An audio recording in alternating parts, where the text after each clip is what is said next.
আসসালামু আলাইকুম।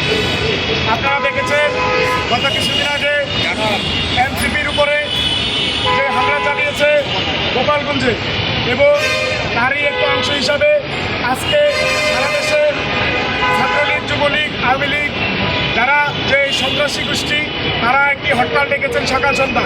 ওই হরতালের প্রতিবাদে আমরা তেজগাঁও থানা যুবদল এবং 26 নং ওয়ার্ড যুবদলের নেতৃত্বে আমরা একটি বিক্ষোভ মিছিল করেছি।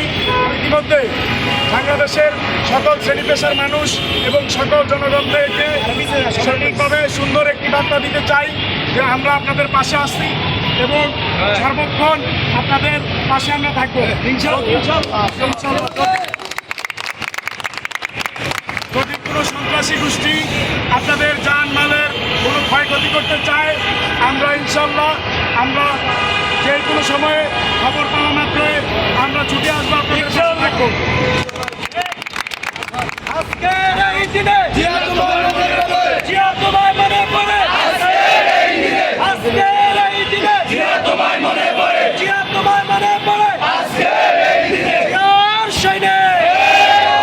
সাধারণ মানুষ যে আন্দোলন আমাদের সাথে করেছে, আপনারা জানেন গত জুলাইয়ে সাধারণ মানুষ রাজপথে যেভাবে নেমে এসেছে, আওয়ামী লীগ যে সন্ত্রাসী গোষ্ঠী রয়েছে তারা সাধারণ মানুষের উপরে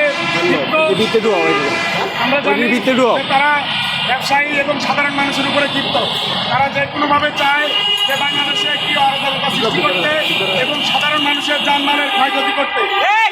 ইনশাআল্লাহ আমরা যতদিন বাংলাদেশে থাকবো শহীদ প্রেসিডেন্ট জিয়াউর রহমানের আদর্শে এবং তারেক রহমানের নির্দেশে আমরা বাংলাদেশের সাধারণ মানুষের পক্ষে আছি, থাকবো ইনশাআল্লাহ। যে কোনো সন্ত্রাসী গোষ্ঠীকে আমরা মোকাবেলা করার জন্য প্রস্তুত। বাংলাদেশ জিন্দাবাদ, তারেক রহমান বীরের দেশে, আমরা ফিরে বাংলাদেশে।